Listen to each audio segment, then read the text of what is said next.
மகிழ்ச்சியின் சத்தம் வழங்கும் அனுதின தேவமன்னா. Voice of Joy presents Daily Manna by Reverend A. Benedict. Praise the Lord. God loves you so much.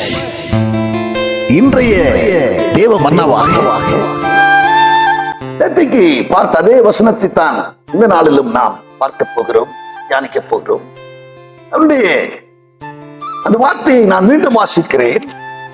கர்த்தருக்கு காத்திருக்கிறவர்களே, நீங்கள் எல்லோரும் திடமனதாயிருங்கள், அவர் உங்கள் இருதயத்தை ஸ்திரப்படுத்துவார். இருதயத்தை ஸ்திரப்படுத்துவார். திடமனதாய் இருந்து காத்திருங்கள்.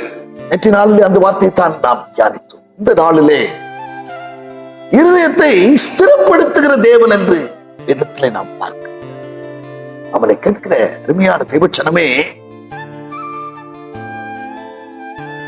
வேதம் சொல்லுகிறது, எபிரேயர் புஸ்தகத்திலே 13ஆம் அதிகாரத்திலே 9ஆம் வசனம் சொல்லுகிறது, பலவித அந்நிய போதனைகளினாலே அலைப்புண்டு திரியாதிருங்கள்.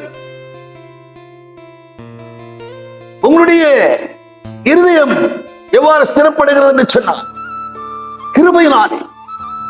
இருதயம் ஸ்திரப்படுவது தேவனுடைய கிருபையினாலே. எல்லா காவலோடும் இருதயத்தை காத்துக் கொள்ளுங்கள்.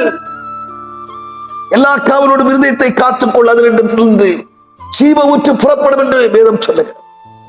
இருதயத்தை ஸ்திரப்படுத்துகிறவர் கர்த்தர். அது எவ்வாறு நடைபெறுகிறது என்று சொன்னால், தேவனுடைய கிருபை. தேவனுடைய கிருபையினால் தான் இருதயம் ஸ்திரப்படுகிறது. நமக்கென்று கொடுக்கப்பட்ட மேய்ப்பரிடத்திலே நாம் அடங்கி இருப்போம் என்று சொன்னார், அங்கு வழங்கப்படுகிற அந்த போதனையிலே நாம் நிச்சயம் வளர முடியும். அங்குமெங்கும் நாம் அலைய வேண்டியது இல்லை, அங்குமெங்கும் நாம் சுற்ற வேண்டியது இல்லை. பலதரப்பட்ட போதனைகளிலே அலைப்பட தெரியாதபடிக்கு நடத்துகிறவர்கள் உடைய ஆத்துமாக்களுக்கு உத்தரவாதம் உள்ளவர்களாய் பிடித்திருக்கிறவர்களினாலே துக்கத்தோட இல்லை, அவர்கள் சந்தோஷத்தோட உங்கள் காரியங்களை செய்யும்படி அவர்களுக்கு கீழ்ப்படிந்து அடங்குங்கள் என்று வேதம் சொல்ல.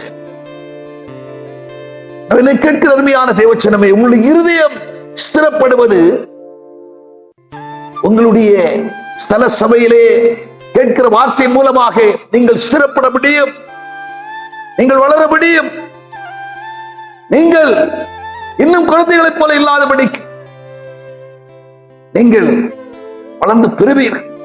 கிருபையினால் தான் இருதயம் ஸ்திரப்படும் என்கிறதை மனதிலே கொண்டு விடுக்கப்பட்ட சபையில உங்களுக்கு உத்தரவாதம் பண்ணுகிற ஊழியரிடத்திலே நீங்கள் அடங்கியிருங்கள். நிச்சயம் நீங்கள் வளர்வீர்கள்.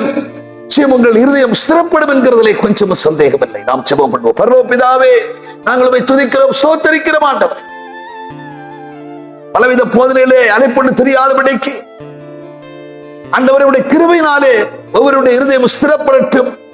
கிருபை செய்யப்பா. கொடுக்கப்பட்ட சபையிலே ஆண்டவரே, மேய்ப்பரிடத்திலே கீழ்ப்படி அடங்கி இருக்க, அதில் மொத்தமாக கிருபையிலே பலப்பட, வளர, அறிகிற அறிவில வளர, சத்தியத்திலே வளர கர்த்தர் பேர் செய்ய வேண்டும் என்று கருத்தில் அர்ப்பணிச்சு வைக்கிறாயா.